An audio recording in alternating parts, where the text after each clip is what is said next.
Welcome to Fighting for Faith, an ABC 57 News roundtable discussion on the recent rise in religious violence here in the U.S. and around the world, and what that rises from, what, if anything, can be done about it, and more. I'm Brian Conybeare. Thank you very much for joining us. I'm joined here at the non-denominational South Bend City Church, inside the old Studebaker factory on Lafayette Boulevard. It is a beautiful space here, and I'm joined by 5 faith leaders representing different faiths here in our area. First, Reverend Jason Miller, the lead pastor here at the South Bend City Church and our host for this discussion. Thank you very much for having us. Rabbi Michael Friedland, he is at the Sinai Synagogue of South Bend. Thank you for being here, sir. We also have with us Reverend Gene Hope, pastor of the Grace AMEZ Zion Church in South Bend. Thank you for being here. Now, Imam Mohammad Sirajuddin, Islamic Society of Michiana in South Bend. Thank you for joining us. And Father Glenn Kohrman, the pastor at Holy Family and St. John's Catholic parishes here in South Bend. I want to start with a list of recent incidents that is sadly very long, so bear with me for a moment because this informs the entire discussion. Sunday, April 28th, this past Sunday, the final day of Passover, the Shabbat Poway Synagogue outside San Diego. 1 worshiper killed, 3 others injured, including the rabbi himself and an 8-year-old girl. The suspect, a 19-year-old self-avowed white supremacist who allegedly claimed to be inspired by the gunman in the New Zealand mosque attacks and the gunman in the Pittsburgh synagogue shooting from last year. Also, he's been accused of burning a mosque just last month in Escondido, California. Easter Sunday, 1 week earlier, April 21st, in Sri Lanka, 253 people killed and 500 others injured in coordinated suicide bombings at 3 Catholic churches and 3 upscale hotels. The Islamic State of Iraq and Syria claiming responsibility, and one of the bombers was allegedly trained by ISIS in Syria.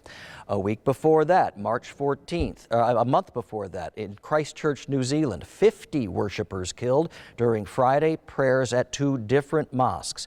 The attack streamed live on Facebook by the suspect, a 28-year-old Australian who had posted an 87-page anti-immigrant and anti-Muslim manifesto online.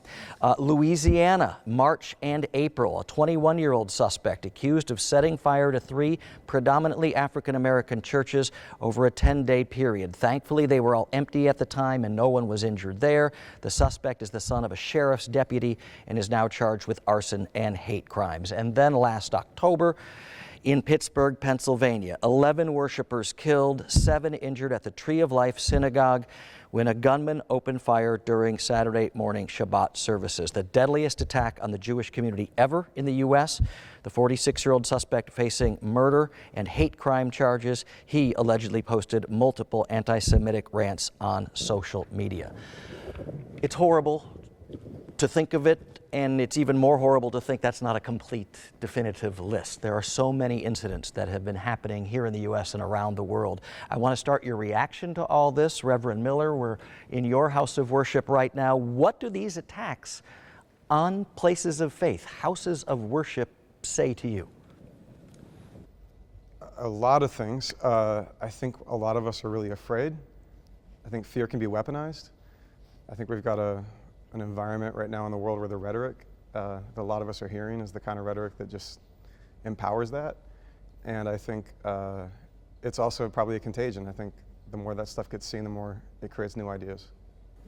Rabbi Friedland, obviously condolences to the entire Jewish community for what happened in San Diego. What do you make of this? So I agree with the pastor. It's very frightening, and people are on high alert, and everyone is extremely anxious. And I would agree that a lot of it has to do with rhetoric. We talk about evil in the world. Judaism, one understanding within Judaism for the war between good and evil. I notice the name of the program is Fighting for Faith. I'm not sure that we're here fighting, but there is fighting in the world, and Judaism understands that the battle for good and evil happens within the human breast. So we have an inclination to do good, we have an inclination to do evil. The problem occurs for very enlightened individuals. They can remove that inclination to do evil, but for most of us, the goal is to control it.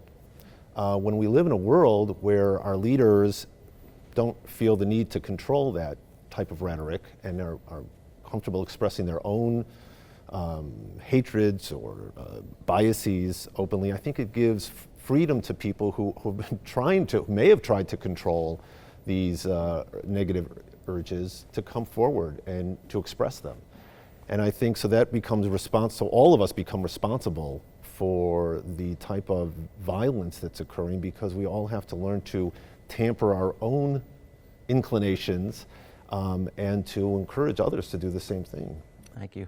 Pastor Hope, I love your last name, by the way, and I hope there is some hope in this discussion. What do you make of all this? I think it's a time for us to come together as we are now and talk and share and remember the love. That's the principle of Christianity, is loving God and loving others. And it's unfortunate, I agree with you, Rabbi, the rhetoric that comes from some of our leaders that promotes division, that promotes selfishness.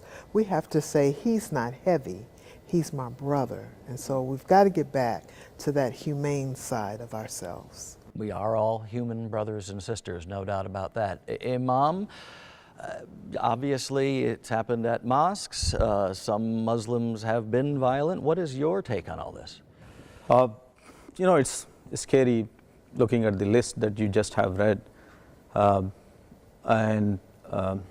You know, we have to send a message very loudly to the people that people of faith are united against hate, against bigotry, against racism, against xenophobia. And you know, our relationship as people of faith is greater than our differences. So we rise above our differences to bring together, you know, to be united as people of faith, but more than that, you know, we are brothers and sisters in humanity. So it is our responsibility to protect and defend and preserve the human rights and human dignity, you know, no matter, you know, who is the victim of violence and who is the perpetrator. I think we were all created equal is a fairly good sentiment. Father, Easter Sunday in Sri Lanka, holiest day on the Christian calendar, what does that attack say to you and this whole environment? Again, all these attacks are just horrific. The way the Catholic Church understands its social justice principles, it starts with human dignity. And all of us are infinitely valuable, a one-of-a-kind masterpiece created by God for a mission. And our culture seems to have lost a reverence for each other, a reverence for life. We live in a culture of death. And what we need to do is recapture that reverence for one another, that reverence for the true, the good, and the beautiful. And we've lost that. And whenever I hear those, I'm just moved to sadness, whether it be the synagogues or the mosques or the churches, because it's just an offense on humanity. And so that first principle, human dignity, the next is religious liberty. You know, if we understand that, we can't, faith and love are the same.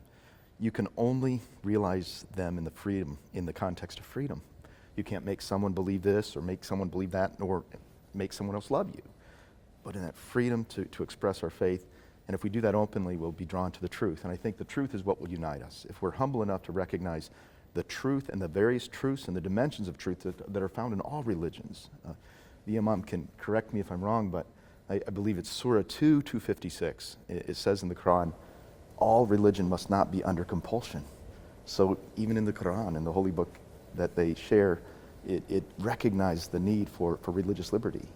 And then the third is solidarity, what you mentioned earlier. We're part of the human family. We're in this together.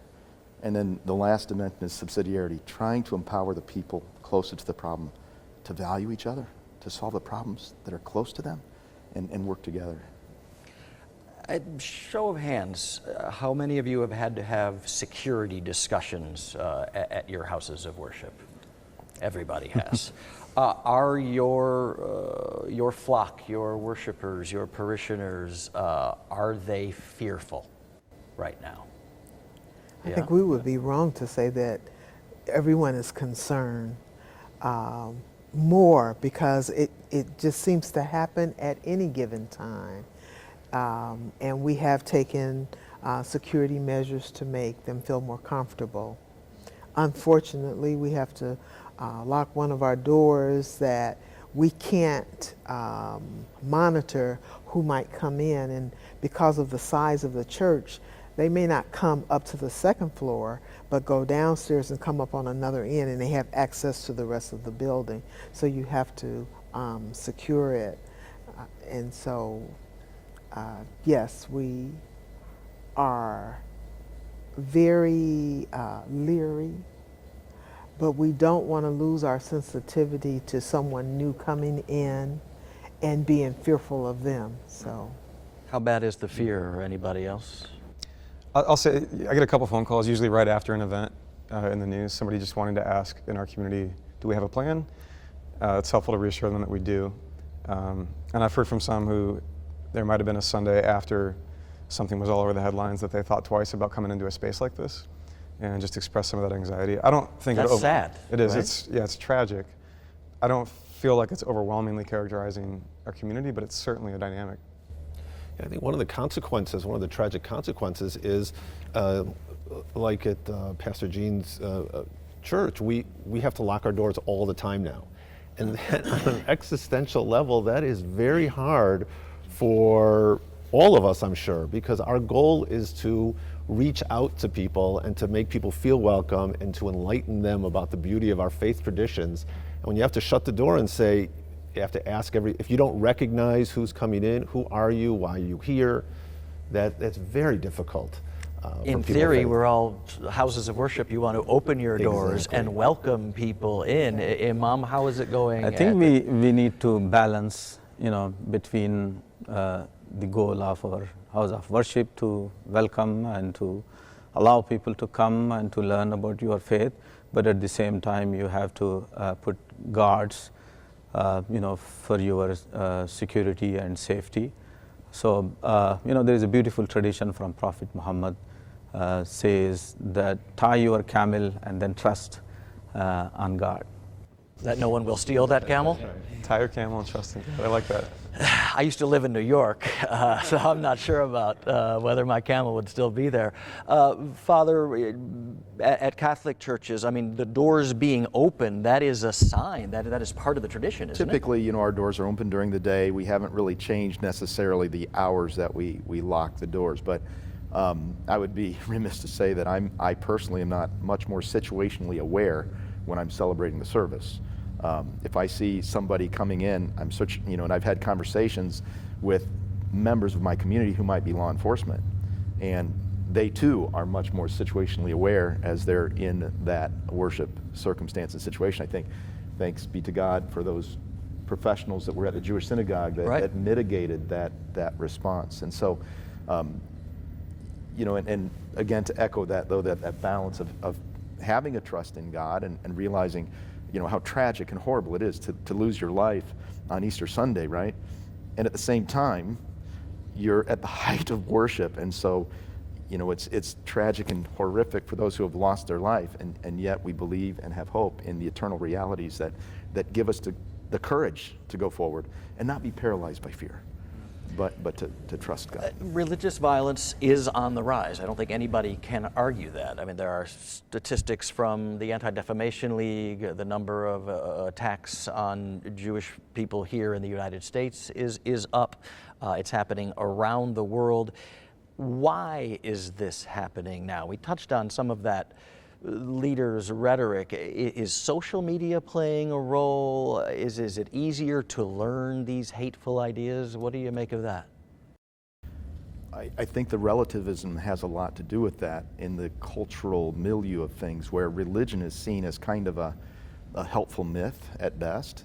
And so people see it as actually an enemy of science, an enemy of reason, an enemy of rationality. So you have these disjointed people who think that religious expression of faith somehow is not helpful to humanity. And just the opposite is indeed the case. I mean, so I think there's a certain antagonism to people of faith, no matter what the faith is. there is antagonism toward people of faith, but others are using faith as kind of a motivating factor to go on these things. And I do not mean to pick on you at all, Imam, Yeah. but there are those who say that Islam is a violent faith, when that is the opposite of the teachings, correct? That is true. Islam is the absolute opposite of, what is portrayed in the media for a long time. Also, the rhetoric that we have been hearing, after every 4 years during the election time against Muslim, against, immigrants, that has to do with the violence too. But at the same time, historically, religion has been used and abused by some of the people to, gain their political agenda. Historically, I mean, throughout hundreds and hundreds of years, right? There have been holy wars, there have been crusades, all of that stuff. Is that what this is, or is this more? It's not church sanctioned or anything. I think that a lot of it has to do with the internet. It's a beautiful, many positive benefits from the internet and getting our news from social media.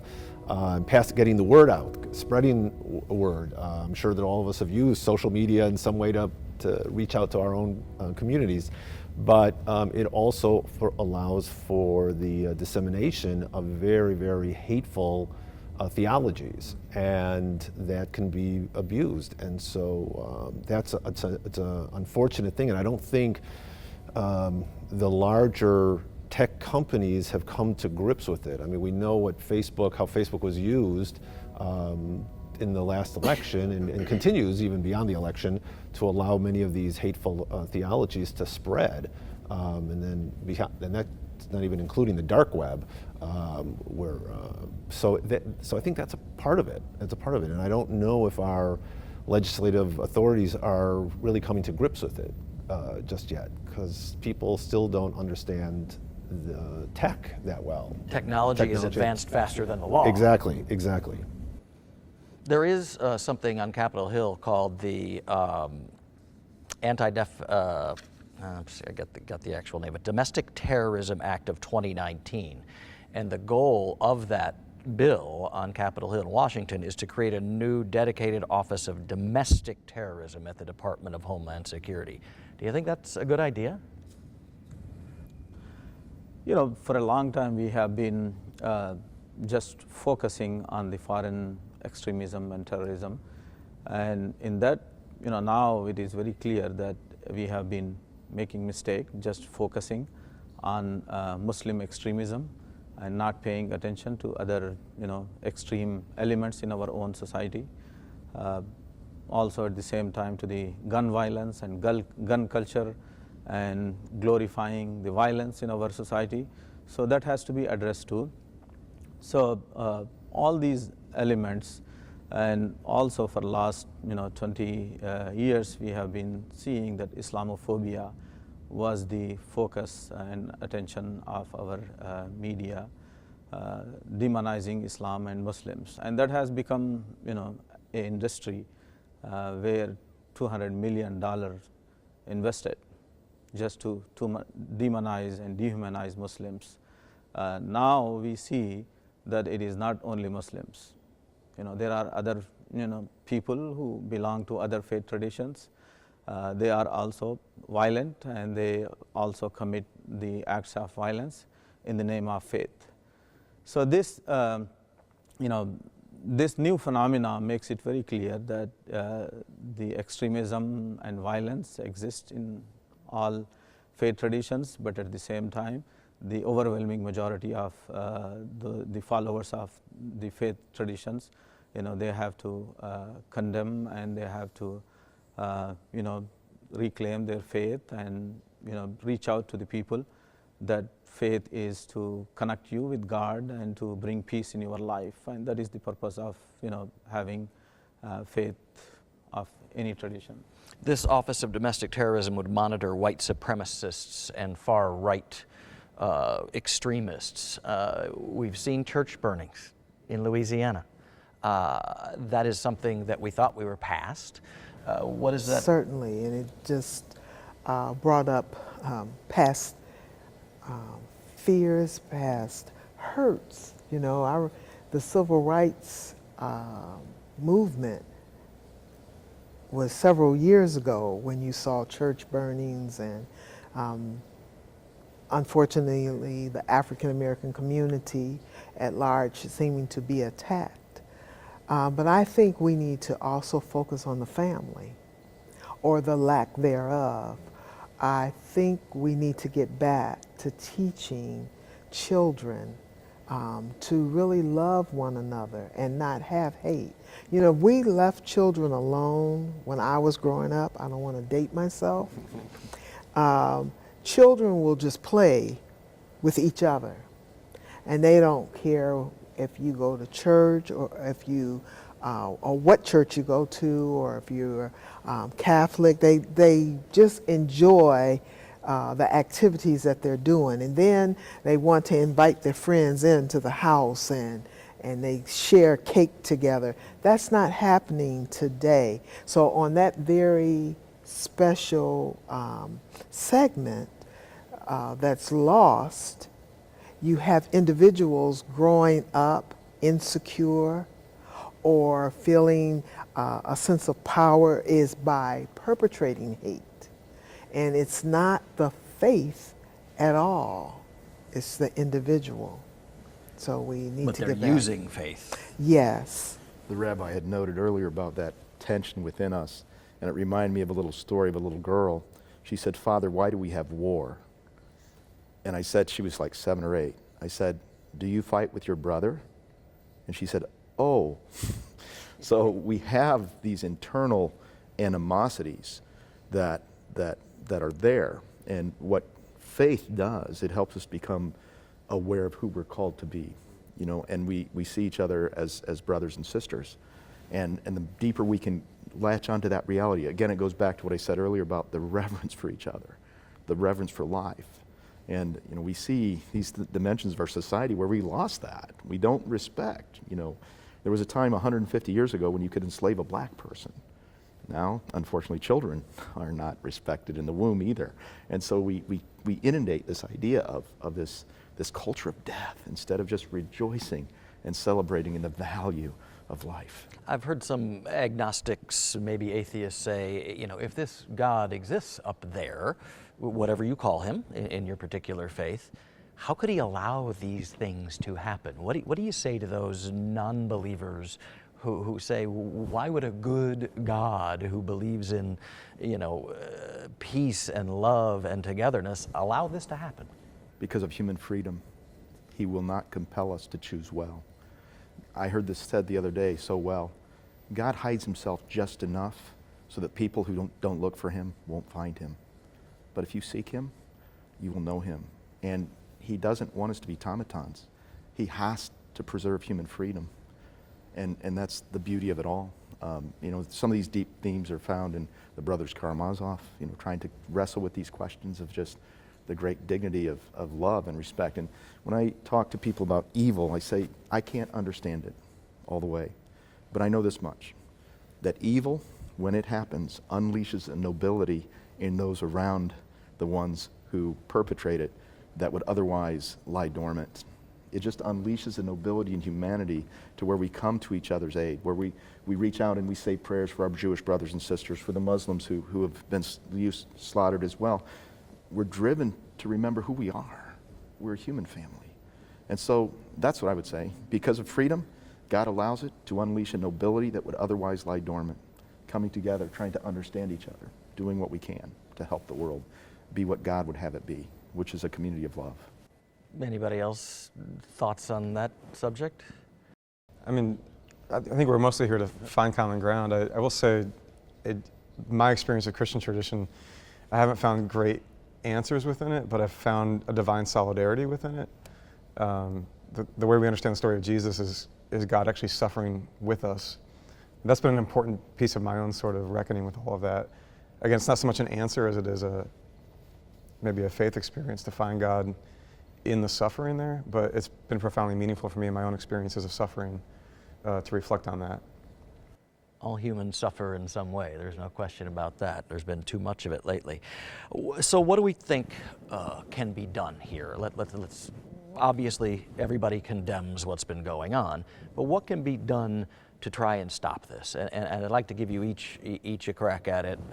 Let's start here with you, Reverend Miller. Yeah, so I'm not a policy expert. I don't know a lot about those things. I know I feel a deep sense of responsibility in my community to recognize that humans have always had a hard time with the other. And by other, I mean whatever draws a line between us. It could be race or ethnicity or belief or neighborhood or wealth or whatever. But I think all of our traditions have a lot of really robust things to say to humanity to compel us toward the other in love rather than in fear. So a lot of what I think of my job here in this community is like mind my own house first.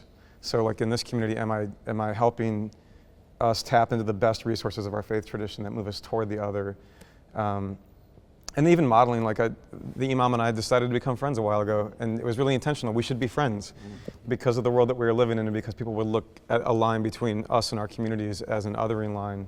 And so when we text and we pray for each other, I try to tell my community, I want you to know we're praying for our Muslim neighbors today because of what happened. Just trying to model some of that. I think helping our people move toward each other is really important. Rabbi? Yeah, I would echo that. I think that you know, to stem the tide of this vicious and violent hatreds, it's a tall order. It's not really for us here. But what we can do, as Pastor Miller suggested, is to start with ourselves. And what you said about the other is very interesting. In the synagogue, every week we read a portion of the 5 books of Moses, the Torah, and so we cover it over the entire year. And we're coming up, we're just a couple weeks from, in Leviticus chapter 19, which is known as the Holiness Code. And it's fascinating that in that, there's 2 verses in that passage, in that chapter, that speak about love. And it says, V'ahavta l'reacha kamocha, you're supposed to love your fellow as yourself. And also v'ahavta l'gerim, you have to v'ahavta l'ger kamocha. You have to love the stranger as yourself. Both of those situations are others. The goal is not self-love, but to love, to transcend oneself and to love another. And if we can teach that, then it may not stop the next violent person from entering and doing damage, but it will stop, at least will change, hopefully, our people and ourselves. And that's the beginning of a greater change. You have to start somewhere. You got to start somewhere, and it has to start with us. And as long as we don't get caught up in the hatred that's expressed to us, so that we reflect it back, then I think that that's a positive. Pastor Hope? I think we overcome evil with good. And also that the passage of scripture that comes to mind for me is, if my people who are called by my name will humble themselves and pray. So first the church, the Christian or the community of faith has to be intentional in seeking God's wisdom, how to live with one another. And then once we are doing that, to also encourage our political leaders to take a closer look at these gun laws. We would be amiss to say that the availability of a handgun is just too loose, and it helps perpetrate evil. If I can't get a weapon to attack, you know, that would cut down on the acts that happen themselves. And leaders in New Zealand, right after the attacks there, changed laws and tried to get semi-automatic weapons out of people's hands. That doesn't seem to happen in the U.S. But even the strictest gun laws in Chicago's, they have the worst violence. So we really need to change hearts more than anything else, because the criminals won't obey laws. That's the problem. So the law itself doesn't seem to be all that fruitful. It's the heart you need to change. And certainly we need reasonable laws, but the criminals, that's the problem. They're criminals. They will get the guns. And so we just need to try and change hearts, I guess. Sorry to interrupt. No, that's okay. Imam, what do you think can be done? I would say again that we should send a message that we are together in defending our places of worship and in preserving the sanctity of life. We cannot be divided by the violence and the hatred that is perpetrated by some of the people who claim to be Christian or Muslim or Jewish. Also, we have to reach out and educate our communities, our neighbors, and show what is the purpose of our faith, and show love and how we can bring peace in our communities, in our families, and in our neighborhood. Final question, I think, what would your message be for your followers or followers of any faith, agnostics, atheists? What would you say to them? What actions could they take in their community to try and help stop this around the world? What would your message be? Pastor Hope, let's start with you. Often I think someone always knows the perpetrator. Something has been said, or a note or clue, and we have to stop being silent. And even if it's a little thing, share it with someone else that can probably circumvent the mass attacks that have happened. Somebody knows something. Always. It's not isolated. It's always after the fact. Someone's like, he was acting strange. He did say he doesn't get along with. They're not invisible, is my point. And so we have to stop being invisible. Rabbi? I think I'm with Pastor Hope on this one. I would encourage my congregation to fight for stronger gun laws because I think that I'm willing to try gun laws and very strict gun laws and see if that works, and then we'll determine if it's the criminals who can still get them. But the other part I would say is a message of hope, of continued hope. And faith. That is, there's a teaching by a spiritual master, Rabbi Nachman, who taught that the world is a very narrow bridge, but the key is not to be afraid. And so not to be afraid and to be willing to come and continue to be comfortable and proud Jews and stand up for your faith and be involved in your synagogue life and not be afraid to express your Judaism publicly is very, very important, and not to hold back because, I don't know what somebody's going to be thinking now. So that's what I would encourage them to do. Don't want to be scared out of your faith. Exactly. Yeah. Imam, what would you say to folks out there, whether they're Muslim or anybody else? I would say that say if you see something in your communities, if there are people who are weak and sick, they might be going through some thing in their life, and they might do things that might hurt other people. So it is always look for any clue that somebody is acting strange and share that information with the with your leadership and with the law enforcement as a faithful citizen, and it is going to be good for your community and for your city, for your because violence has hurt we have people's perception of other people, Islam. Yeah. So it is very common, and no matter what, there might be some individuals who are sick, who might have problems of their own. They might take this as an excuse to thinking that they are doing any favor to their faith or to their race. So that's where we need to stop, that you are not doing any favor by committing these acts of violence.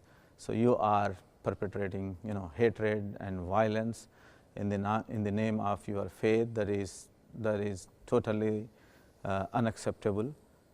You have to send this message and keep sending and speaking about that. Thank you, sir. Father? Just concur. If you see something, say something.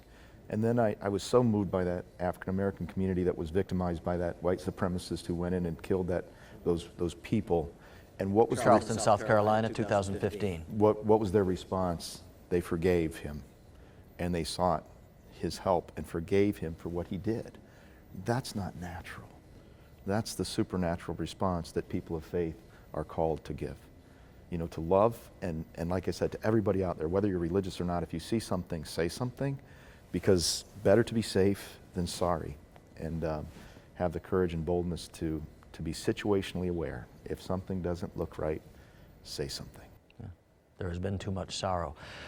Reverend Miller, we started with you. You are the home team here, so to speak. Let's end with you. Your final thoughts on what your message for anybody out there, whether they're a member of your church or any of these other faiths or no faith. I really affirm everything that's been shared.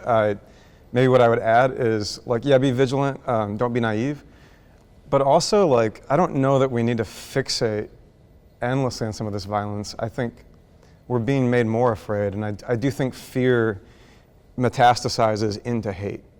And so the more that you make a home for fear in your life, I think the more you're actually playing along subtly with the very game that's being played rather than opting out of it. So I'd say, yeah, read the news, be aware of what's happening, and then turn it off and go meet your neighbor. Walk across the street, especially a neighbor that crosses some kind of othering line, and we can build something more beautiful and more hopeful. We don't have to wait for the permission of violent people to do that. We will leave it at that. Very well said. Thank you all for participating in this. Hopefully this can spur further discussion in your houses of worship, and people at home, thank you for watching. You know, have a discussion with your neighbors. Go out and shake somebody's hand, even if they are different from you.